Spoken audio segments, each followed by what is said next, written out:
Sisi kama chama tuna sera kabisa ya kushirikisha serikali ya umoja wa kitaifa kwa ajili ya kushare mawazo ya Watanzania wote walioshiriki kwenye vyama tofauti tofauti, na hili linachagizwa na uchaguzi wa mwaka 2015. NLD ni miongoni mwa chama ambacho kiliunda umoja wa katiba Ukawa miongoni mwa vyama hivyo. Kwa hiyo ni sera kabisa ambayo ipo katika chama, ni mifumo ambayo tumeiweka kwamba lazima mawazo ya kuongoza nchi huwezi ukawa uko nayo peke yako.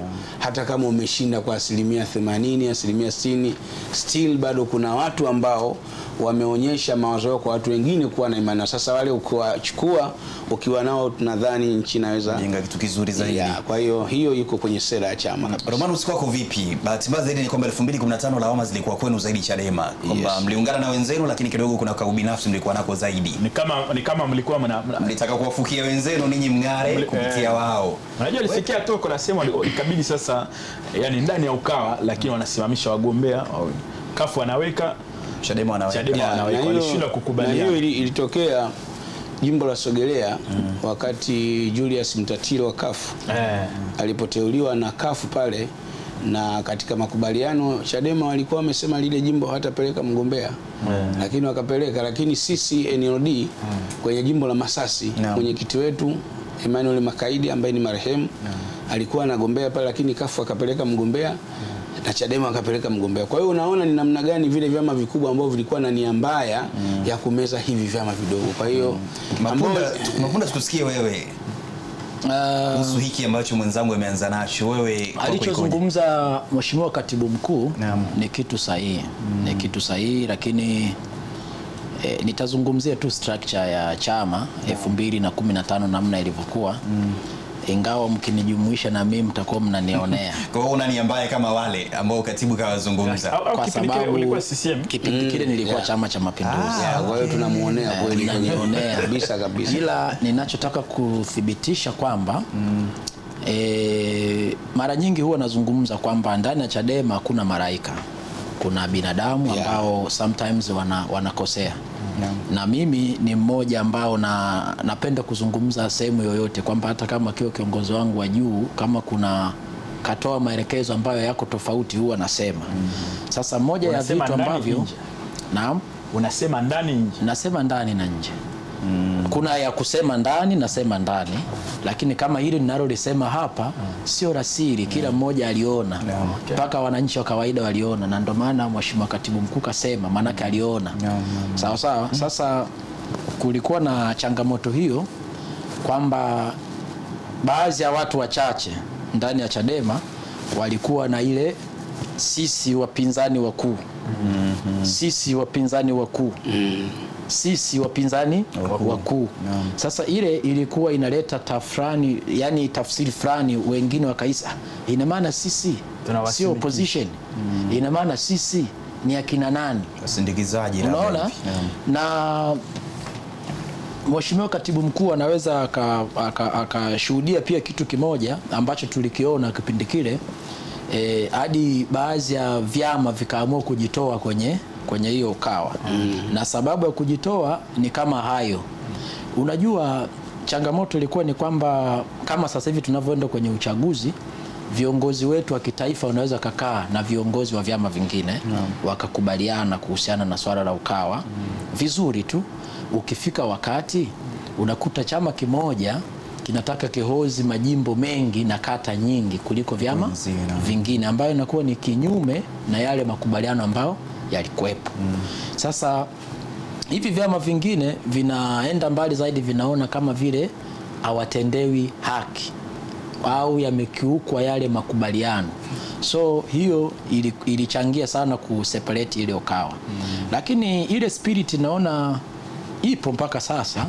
Mfano mwaka jana sisi upande wa maeneo yetu tulijaribu kuzungumza na baadhi ya watu, ikiwemo chama cha wananchi Kafu na ACT Wazalendo, kwamba kama ikiwezekana tujiorganize, tutengeneze moja ili sehemu ya kusimamisha upinzani Kama ni kafu tunamwacha kafu peke yake. Kama ACT anasimama ACT peke yake. Lakini walikuja na hoja hiyo kwamba Mapunda umekuja, umetueleza hiyo. Ni idea nzuri sana. Lakini hawa si tunawajua watatutindinganyia mambo baadaye. Kwa hiyo ndugu mtangazaji, kwamba ni kweli hilo changamoto, hizi changamoto huwa zipo. Hiyo hatuwezi tukakataa zipo, lakini kwenye sera ipo na tunaweza tukafanya hivyo kama mlivyosema masuala ya mseto. Maana mimi na ndugu yangu hatuna nini? Hatuna uhasama. Yes. Ndugu umezungumza mwanzoni ndugu Mapunda kwamba ulikuwa Chama cha Mapinduzi, sasa hivi uko Chama cha Demokrasia na Maendeleo Chadema. Umeona wapi udhaifu wa Chama cha Mapinduzi ambao unafikiri labda wakati huu unaweza kukiangusha chama hicho kwenye uchaguzi ujao? Hilo swali nakutana nalo karibia kila maeneo nikifanya press conference au nikienda kwenye station za radio na television mbalimbali, huwa nakutana nalo swali kama hilo. Na majibu yangu au jibu langu ni lile tu. Unajua mimi nilijiunga Chama cha Mapinduzi toka mwaka 2001. Naona, kwa hiyo nakumbuka nilikuwa mwanafunzi mpaka nimemaliza chuo kikuu. Nikaanza na maisha, nikaendelea na maisha yangu nikiwa ndani ya Chama cha Mapinduzi. Lakini kuna misingi ambayo mimi nilikuwa naiamini ndani ya Chama cha Mapinduzi. Na ilienda hivyo kutokana na viongozi waandamizi kabisa wa ngazi za juu ambao walikuwepo kipindi kile. Na mpaka ilipofika mwaka 2015 niliendelea kuamini zaidi ile misingi. Lakini ilifika wakati, unajua binadamu bwana ana kawaida kubadilika. Sasa ilipofikia hatua nilipoona sasa ile misingi ambayo mimi naamini imetoweka, nikahama chama. Na hata ndani ya Chadema pia nilivyohamia Chadema, nilianza kufanya research, kusanya vitabu vya katiba vyama vingi tu vya siasa. Nikasoma katiba zao vizuri, nikaona Chadema ni chama ambacho kina misingi ambayo mimi naamini naweza nikaenda nayo sawa. Kwa hiyo nikahamia Chadema. Kwa hiyo ni hivyo kiongozi. Kwa hiyo mtu akisema kwamba wewe ni miongoni mwa watu ambao mliama na upepo ule wa Lowassa mwaka ule, nitakuwa nimepatia ama nimekosea? Atakuwa amekosea kwa sababu Lowassa alivyohamia Chadema na mimi nilivyohamia Chadema. That is the two things very different. Kwa sababu Mheshimiwa Edward Lowassa alishiriki shughuli zote za kisiasa ndani ya Chama cha Mapinduzi kama mnakumbuka, na mpaka alichukua fomu ya kugombea urais wa Jamhuri ya Muungano wa Tanzania mwaka 2015 mwezi Septemba. Sawa sawa? Mpaka ukaenda kwenye mchujo, akatoka kwenye 10 bora. Alivyotoka kwenye 10 bora ndipo akaenda opposition political parties ambaye ni Chadema. So hiyo kwa kipindi kile hata mtu ambaye hana akili aliweza kuona tu kwamba Mheshimiwa Lowassa kaenda Chadema kwa sababu ya pressure au kutaka madaraka. Au yani mtu anaweza kawaza lolote na mkamwona tu yuko sahihi. Sasa mimi nimehamia Chadema mwaka 2021 baada ya kufariki Mheshimiwa Rais Dr. John Pombe Magufuli.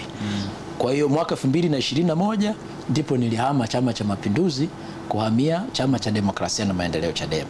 So leo mtu akija akisema kwamba Mapunda alihama CCM na kuhamia Chadema kama ule upepo wa Mheshimiwa Lowassa, atakuwa anakosea.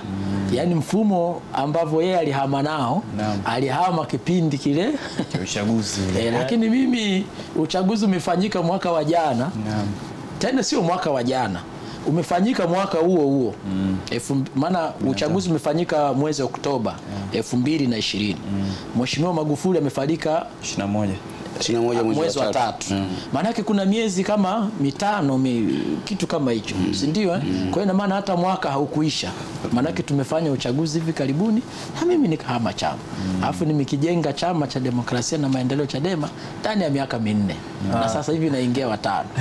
Kwa hiyo kitu kinaenda vizuri. Sasa hatari sana. Mr. Doyo, Mheshimiwa Doyo, katibu mkuu wa NLD, kitu gani kimekusukuma wewe kugombea urais wa Jamhuri ya Muungano wa Tanzania, na unajipima kwenye nafasi gani ya ushindi ya wewe kwa rais? Na ni kwa nini sasa? Kwa sababu kwa namna ambavyo nakutizama inawezekana hata mwaka ule uliopita ulikuwa bado na vigezo vya kuweza kuwania kiumri labda hivyo. Ni kwa nini sasa? Cha kwanza nianze na najipima kwa nafasi gani katika ushindi. Nafasi za uongozi ni za Mwenyezi Mungu. Kweli. Ya. Hapo ndipo nilipowekea imani yangu. Museveni amepambana msituni miaka 20. Kagame alikuwa waziri wa serikali ya Uganda. Na leo ni rais wa Rwanda. Utaona hisia zimekuwaje, waziri wa nchi nyingine sasa amekuwa rais. Yale ni maandiko. Lakini Samia mwaka 2022 alihutubia baraza la kina mama Zanzibar. Aliwaambia kwamba hakuwaza hata siku moja katika uhai wake atakuwa rais. Alikuwa UN huko, akawa mwakilishi, akawa mbunge kutoka baraza la wawakilishi kwenda bunge la Jamhuri ya Muungano, akawa waziri wa mazingira na waziri wa muungano na mazingira, lakini akawa makamu mwenyekiti wa bunge la katiba. Baada ya bunge la katiba, uchaguzi uliofuata akawa makamu wa rais kwa kuteuliwa na Magufuli. Hakuwaza kwamba Rais Magufuli atakufa katikati ya muhula. Na sheria ya nchi kwa mujibu wa katiba inampa makamu wa rais kuwa rais moja kwa moja. Basi yakatokea kiongozi wetu akafariki baada ya uchaguzi. Kwa mujibu wa katiba ikabidi yeye apishwe, kwa sababu katiba inasema makamu wa rais ndiye anakwenda pale kuwa rais. Automatic haya ni masuala ya kiroho, ni masuala ya kimungu. Kwa hiyo nafasi yangu katika vipimo najipima hivyo. Hilo nitakuwa nimemaliza kwa sababu hakuna anayeweza kujibu. Na katika mafundisho ya dini Mwenyezi Mungu anasema tabarakalladhi biyadihil mulku wa huwa ala kulli shay'in qadir, kwamba utukufu falme wote huu mnaoona huko kwenye mikono ya Mwenyezi Mungu. Tabarakalladhi biyadihil mulku wa huwa ala kulli shay'in qadir. Katika mikono hiyo ndio anaweza akafanya chochote kwa mtu yoyote. Sasa mimi ni mtu wa imani na nimelelewa hivyo.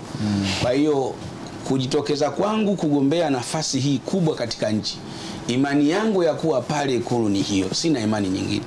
Habari ya kuibiwa kura, ya kufanyaje, Mungu akipanga uwe rais. Hawa wanaoitwa wezi hawazioni hizo kura mpaka matokeo yanatoka. Hiyo ndio position yangu, ndugu mtangazaji. Naweza kuuliza pia kwa nini sasa? Nakuja. Cha pili kilichonivuta ama kwa nini ni haki yangu kikatiba. Katiba ya nchi inanipa hiyo nafasi, lakini nchi yetu pia ni nchi ya kidemokrasia. Kwa hiyo utaona haki zangu zilivyokuwa kubwa katika eneo hilo. Kwa hiyo mtu akiniuliza kwa nini, naweza nikaishia hapo na akaelewa.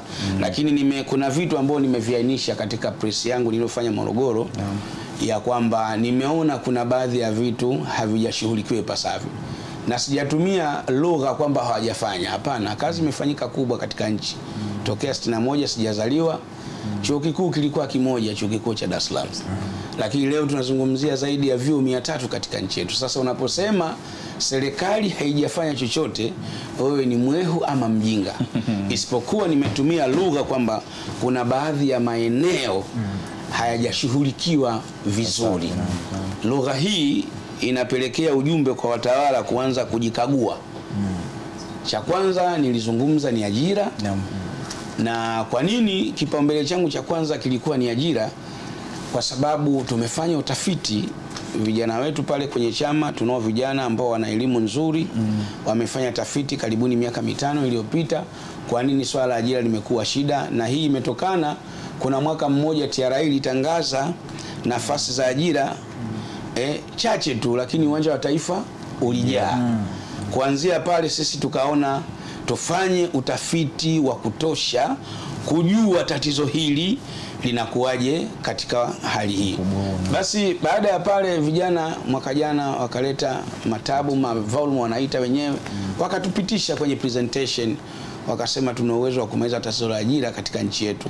Kwa hiyo chama chetu tukienda katika uchaguzi mkuu ujao, chama chetu kiwe na ni sera madhubuti ya kwenda kushughulikia swala la ajira. Maana tuseme kwa ufupi tu kwamba Doyo anayo majibu ya changamoto za ajira ambazo tumekuwa nazo nchini. Kabisa, kwa sababu mimi ni mchimbaji wa madini wa level ya kati. Nachimba madini ya viwanda, dolomite, sandstone, monostone, amethyst, quartz, feldspar, yale cheap stone yale ya viwandani. Migodi yangu ambao naisimamia ina zaidi ya watumishi ambao nimewapa ajira za kudumu zaidi ya 450. Huyo ni Doyo mmoja ambaye ni sekta binafsi. Na mtu kati tu hapo wa kawaida. Yaani wa kawaida sana mtajua yeye. Sasa kama mimi na uwezo huo, kama director nimesimama hivyo kuwasaidia sera za serikali za ajira kupunguza matatizo, maana yake nikaona sasa nikiwa katika sehemu ya maamuzi. Unajua uraisi, kwa nini watu wanaohitaji? Sio kwa sababu ya kupigiwa bunduki au ving'ora. Kuna decision ya mwisho ambao unaweza ukafanya katika maamuzi ya kisera. Hicho ndicho kilichonisukuma kwamba nakwenda pale nikawe mtu wa mwisho katika kuamua mambo ya kisera katika nchi. Kwa hiyo ajira tumeona ni swala letu la kwanza, lakini la pili elimu. Unaweza ukajiuliza kwa nini tumekuja kipaumbele cha elimu. Elimu kuna ile ya kushiriki madarasa. Lakini kuna elimu yenye faida. Na mtaungana nami muda mchache ujao kwa maelezo haya. Waziri Mkuu alikuwa Simiyu, wakati anazungumza alishauri watu waliomaliza elimu ya juu kujiunga na nini? VETA. Yes. Maana yake hawakupata elimu inayoweza kuwasaidia. Hawajasaidika. Yes. Na mfumo wa elimu ni ule unaokwenda kwa mtu uende kwenda kumsaidia. Mfano, leo mtu mwenye degree anashindwa na mtu ambaye yuko kijijini ambaye anaweza kalima viazi gunia akauza 150,000. Yule ana elimu. Ndio maana nikaja na kipaumbele cha pili kwamba tunakwenda kushughulika na elimu. Elimu tunayohitaji hapa ni elimu ambayo tukimpa Mtanzania anaweza kumatch katika soko la ajira popote duniani. Sasa hiyo ndiyo elimu ambayo NLD imekusudia na ni kipaumbele changu cha pili. Mtu anaweza kusema Doyo bwana mwehu kabisa, shule zimejengwa mpaka migongoni kwenye nyumba, alafu yeye anazungumzia elimu. Sizungumzii majengo, naomba hili tafasiri. Majengo yanatoa watu wa aina gani kuja mtaani? Issue ni mfumo wa elimu ndio ambao tunashirika. Ndio maana kipaumbele changu cha pili ni elimu. Kwa hiyo Tanzania wakifanikiwa kunipata kuwa rais na kwenda kuwapatia elimu itakayosababisha wakiondoa ujinga kichwani, wakiwa welevu lakini wanaishi. Leo tuna watu wanaongea Kiingereza vizuri sana. Wanaongea Kifaransa kizuri sana. Lakini hawana hela kwa sababu elimu aliyopata haiwasaidii kupata fedha.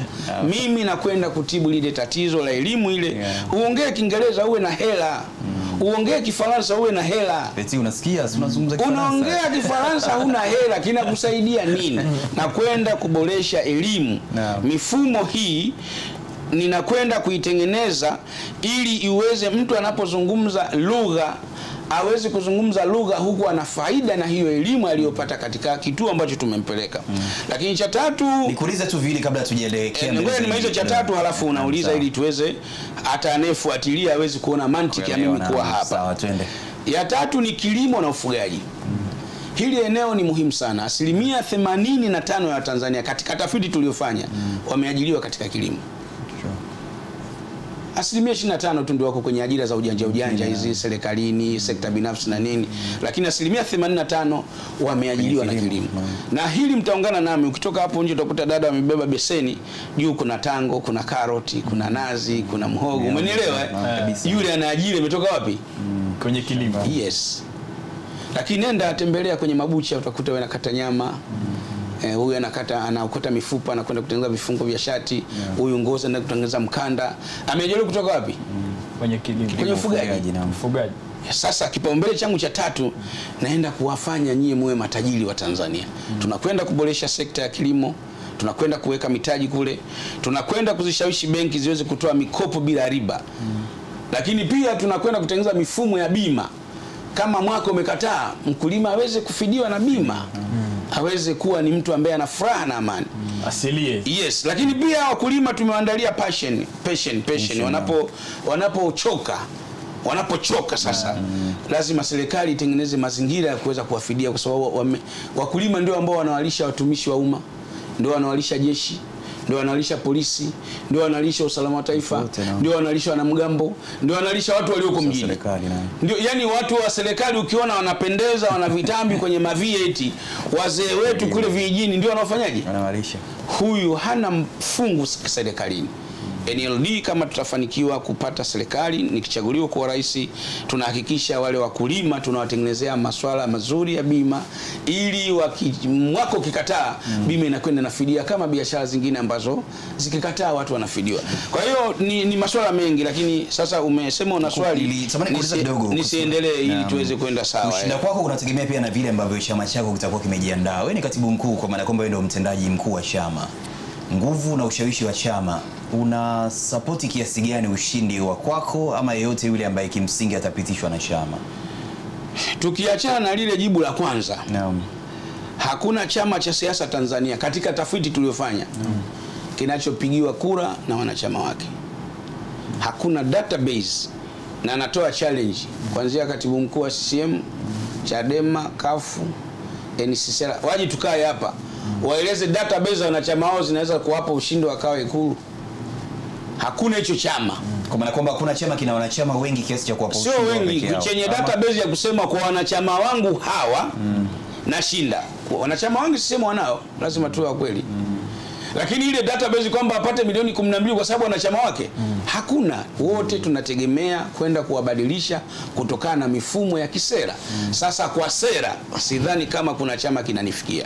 Nimejipanga vizuri kwenda kuwashawishi wa Tanzania kupitia sera za chama na vipaumbele vyangu nilivyoweka waweze kuniunga mkono. Kwa hiyo support ambayo tumejipanga katika chama kama katibu mkuu. Sasa hivi tuna vijana wako mikoani kwa ajili ya kutengeneza database ya kuhakikisha kwamba kwenye kampeni zetu tunakuwa na watu ambao wako chini kwa ajili ya kusaidia hizi sera kuzifikisha kule. Lazima ukubaliane. Vijana wanafanya kazi kwa ajili yako ama kwa ajili ya chama? Kwa ajili ya chama. Kwa ajili ya chama. Yani hata nisipopita mimi, hizi 10 pillars ambao nimezitoa tamkabidhi mwanachama mwingine ashughulike nazo. Japo ni mawazo yangu, lakini pia ziko kwenye misingi ya sera ya chama chetu. Yani nikikuletea sera ya chama chetu unakuta na hizi 10 pillars ambazo nimezizungumza hapa. Sababu siwezi kuzungumza kama Doyo, nazungumza kama party, taasisi ya umma. Kwa hiyo uungwaji support yangu mimi iko kwenye mifumo ya kisera ambao tutaipeleka kwa Watanzania. Na mimi naamini Watanzania wachagui mtu mwehu, wanachagua sera. Wanachagua mtu ambaye anakwenda kuelezea solution zao wanatatuaje, sio kwenda kupeleka malalamiko. Mimi hutanikuta hata siku moja jukwani kuishutumu CCM. Mimi tafuta klipu zangu zote. Mimi nakwenda na solution. Ajira hakuna, naleta ajira. 1 2 3 finish. Maji hakuna, naleta maji. 1 2 3 finish. Ukibelieve hizo policy nichague. Lakini siwezi kwenda kuomba kura kwa kumsakama Samia. Siwezi kwenda kuomba kura kwa kumsakama marehemu Magufuli. Siwezi kwenda kuomba kura kwa kumsakama Majaliwa. Eti ndio nionekane ni shupavu, ni jasiri, ni mpinzani. No. Wako wanaofanya hivyo. Sijui. Kwa hiyo swali lako bwana, support yangu kubwa iko katika kwenye presentation ya namna ambavyo naweza nikaeleza sera zangu kwa Tanzania ili waone kiongozi anayekuja amekuja na solution. Watu wanazungumza siasa za Tanzania wakati mwingine ngumu bila kuwa na fedha. Vipi mfuko? Chama, wewe binafsi? Fedha zipo. za kutosha. Basi tuishie hapo. Yeah. Labda niko na swali kwake kabla tujaja kwa Mr. Romanus. Ukiangalia sasa hivi agenda ambayo inazungumzwa sana kutokea upande wa upinzani ni agenda ambayo imebebwa na Chadema ya no reform no election.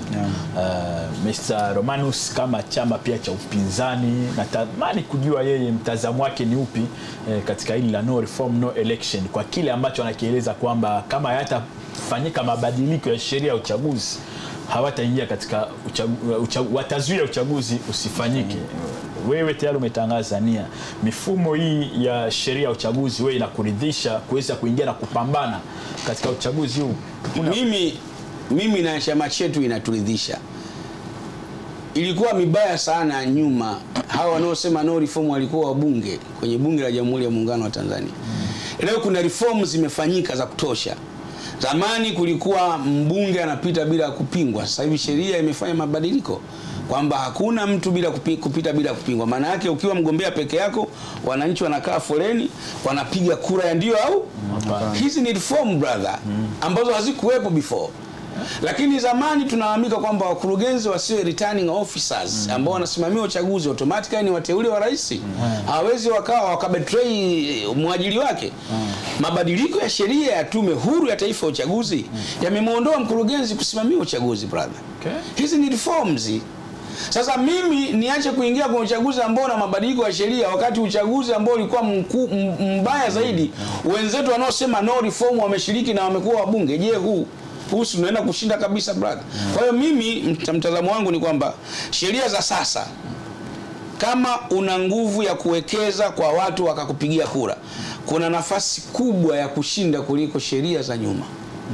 Sheria za nyuma mkurugenzi ambaye ni returning officer waziri mkuu ndiye anayesimama kuwa msimamizi wa uchaguzi na yeye ndiye anatoa usimamizi wa kata. Lakini hapo hao wanaosema no reform walikuwa na wabunge zaidi ya 30 katika bunge la Jamhuri ya Muungano. Zile sheria mbovu zaidi ziliwapa nafasi. Of course, nashukuru kwa kunielewa. Leo sheria zimeboreshwa alafu ndio useme no reform. Nataka niseme jambo. Na Chadema wanisamehe. Chadema ni double standard. Chadema wana zaidi ya miaka 3 hawashiriki na masuala maandalizi ya uchaguzi. Sasa hivi sisi tumeweka mawakala. Wanasimamia daftari kuanzia kanda ya magharibi, tukaja kanda ya ziwa, tukaja kaskazini. Sasa hivi tuko Dar es Salaam tumeweka mawakala. Chadema hawajaweka mawakala. Wanaamini hakuna uchaguzi. Sasa wanaamini wana uchaguzi. Nataka nikwambieni kuna operation ambao wamezindisha Chadema ambao zimefeli. Kuna operation Sangara ilifeli, kuna Chadema ni msingi imefeli. Kuna list of shame imefeli. Hawana uwezo wowote wa kuzuia uchaguzi. Kwa sababu reform na election nayo haimo. Hizo ni operation kama operation zingine tu. Hilo la kwanza. Kila pili, lazima tufikiri kama Watanzania na tuache mzaha. Mimi kupitia kikao hichi naiomba serikali ichukue hatua kwa Chadema. Zipi hizo? Yes. Na atanisamehe sana rafiki yangu. Unaposema utazuia uchaguzi, hao? Kwa sababu uchaguzi unaitishwa kwa mujibu wa katiba ya Jamhuri ya Muungano wa Tanzania kwamba inapofika ukomo wa miaka 5 wa uongozi utafanyika uchaguzi wa kupata viongozi wapya. Brother, hii ni katiba ya nchi. Chama cha siasa kinapata wapi nguvu ya kwenda kuzuia swala la kikatiba? Alafu serikali iko kimya. Lazima tufikiri, tujadili kwa kina. Na hii iwe agenda kwa kulinusuru taifa. Mtu anaposema atazuia kwa namna yote, unajua neno yoyote wewe? Nafahamu. Unajua neno yoyote? Anatazamwaje mtu huyu anayetamka neno yoyote alafu yuko tu anazunguka? Maana yake ni kwamba tutatumia njia halali na zisizo halali. Ndio hoja yangu, nashukuru kwa kunielewa. Naam. Sasa tuwe serious na hii iwe agenda, na waiteni hapo mje mwambieni huyu, waiteni wengine kwamba hebu tuambieni ile njia yoyote, kwa sababu na nyie mnakumbuka Rwanda radio na TV zimetumika kuvuruga nchi. Mnakumbuka? Mauaji ya kimbali. lazima muwe na historia yenyewe. Mko watoto, mwaka 94 ni watoto, sisi tushamaliza vyuo, tumesoma baadaye. Yes, sisi tumeona. Mimi nilikuwa mfanyakazi wa TCRS, Tanganyika Refugee Christian Service. Okay. Nimefanya kazi Ngara pale Benako kambini. Mlipokea wale? Yes. Wanakuja uchi brother, kutoka kwao, mwanamke anakuja uchi. Alafu mtu anasema tutazuia uchaguzi kwa gharama yoyote. Alafu mnacheka tu, mnasemaje kuhusu no reform? Na mnaona ni issue, mnaona ni kaskendo fulani. Lazima muende mbali zaidi. Wao ni nani waseme watazuia kwa njia yoyote? Hili neno mimi nachukua, huko kwingine ni mbwembwe, nachukua hili neno. Kwa hiyo mimi ni mgombea, na mimi nawaambia mimi sitatumia njia yoyote. Sisi tutatumia njia za kisheria kwa sababu uchaguzi utafanyika, kwa sababu mimi nataka niende Ikulu nikaongoze wa Tanzania. Kwa hiyo mtu yoyote ambaye anakwenda kuzuia uchaguzi ni adui namba 1. Kwa hiyo na sisi kama chama tutatumia njia halali za kisheria za kuhakikisha uchaguzi unafanyika.